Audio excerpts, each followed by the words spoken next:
What we have done here in response to the COVID-19 crisis is pull together a large number of people, essentially a startup, to produce PPE. We are dedicated to providing PPE to those who need it most for free. So we're giving this directly to nurses, we're giving this to nursing homes, homeless shelters, hospitals, and other medical facilities. We've gotten some very generous donations from a couple of different folks. We've gotten a total of about 12,000 lineal yards of fabric donated that we are processing into masks. We're standing here at Hot Rod Shop in Alameda, California, in the space we call the factory. Behind me is the process of the fabric being chopped down, which we then have to send off to a commercial laundry facility to get pre-shrunk. And then further down behind me, we have our production process where we have set up an operation where it allows us to cut up roughly 3,000 to 5,000 pieces a day.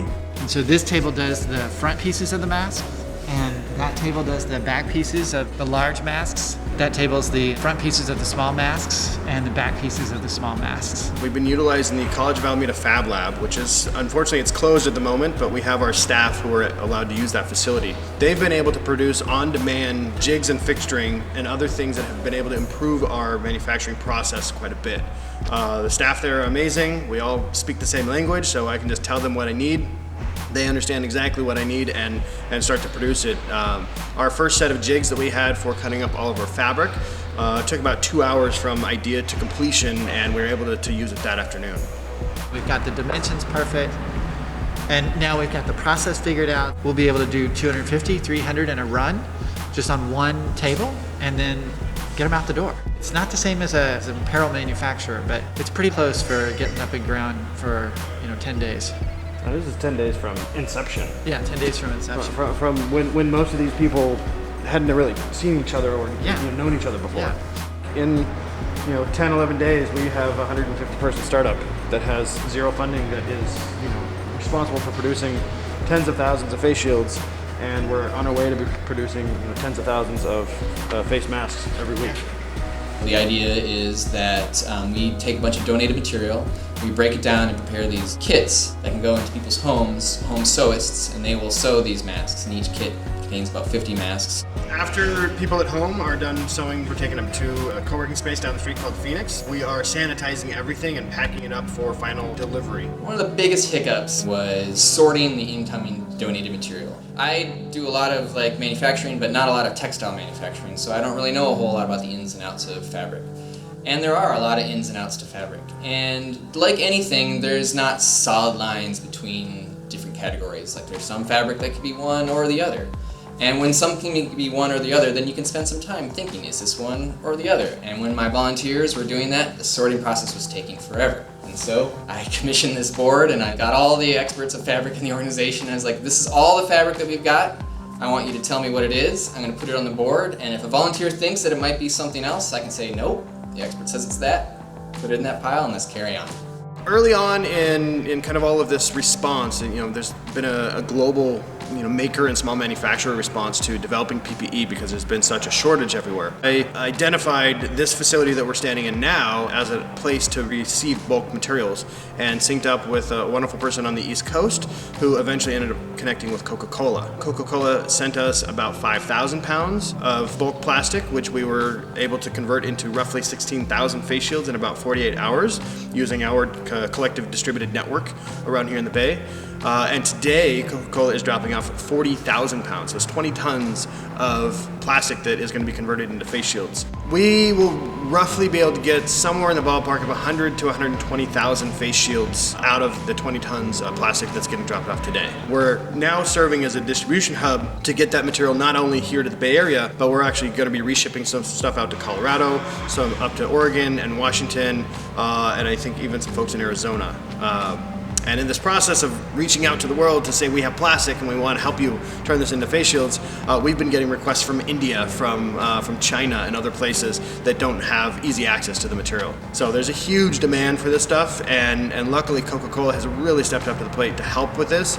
And what they're giving us now is something that will be consistent moving forward until we kind of get to go back to our day jobs, or at least get to stay home with our families. When the COVID crisis hit back in March was the severe shortage of personal protective equipment. One of the things we wanted to do, as a lot of other people, was try to figure out how we can help. I got together with Rick here at the FabLab. One of the things we came up with was face shields, which are a relatively simple thing to make, but we just didn't have the supplies of them here in the United States. When shelter in place started, we had to shut down, just like every other school in the country. Me and a couple other technicians and a couple students got together remotely to design and come up with a plan to produce these face shields completely in-house. We could prototype them here at the FabLab and make them and give them to doctors and nurses and other healthcare providers in the area in desperate need of them. There was a huge deficit in need for personal protective equipment, and there still is to some degree, but at that time it was pretty dire. And so we made a batch of 500 in about a week, donated them all to Highland Hospital. We started off creating one that was a typical design, which has a foam at the forehead and a piece of plastic at the front. And those are great, but it's hard to kind of make them in volume. It takes a lot of labor to do that. So one of the things people were doing was using 3D printing to create them. So kind of something where you can make a plastic piece like this, and then on the 3D printer, and then you just cut out the transparent shield itself, which is what blocks the droplets or other things from hitting, the medical worker's face or whoever's wearing them. So those are great. 3D printing is a great way to get things going quickly, but the issue with that is it's relatively slow to produce something.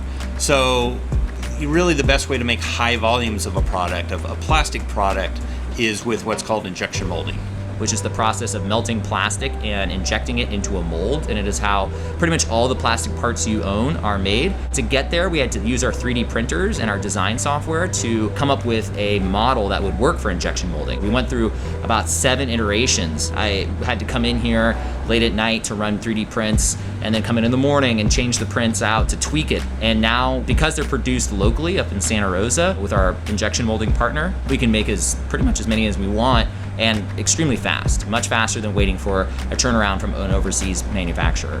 This entire crisis is a massive wake-up call to here in the United States about how we don't have local production capacity and how we need that. This is a national security issue. It is no longer a nice to have or a luxury. It's really important that we have local production capacity for everything we consume, not just the life-saving PPE that we're doing today. Great analogy that I've really been using is, people always say like, hey, you're building the airplane as you're flying it. We're designing the airplane as we're flying it because we don't have enough time to slow down and actually build everything and design it ahead of time. People are dying today, and we need to get this stuff out the door as soon as we can. It's very imperative we continue to pour into this resource. You never know what could happen any moment, and being able to have a resource to be able to help abundance of people at a time and have technology, the manpower to manufacture things that could be essential and help in times of need. Like being able to put PPE out during the coronavirus and help the essential workers and give the homeless PPE so that they're protected.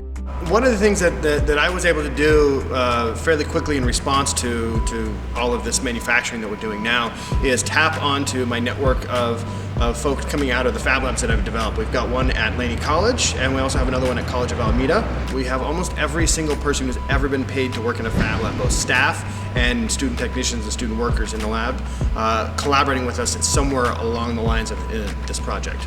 I started off as a student at Laney. Originally, it was just taking night classes in woodworking because I had some spare time and the interest.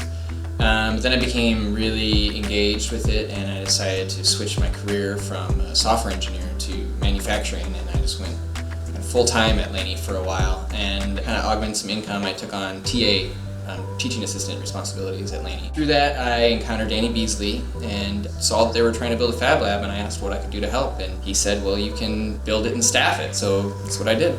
The Laney Fab Lab is the campus makerspace. It's the campus innovation hub where students from all the different departments can come on to this makerspace here and get their hands dirty learning how to make things using digital fabrication tools like laser cutters, 3D printers, CNC machines. We have a water jet cutter, lots of software access to design and make pretty much almost anything you want.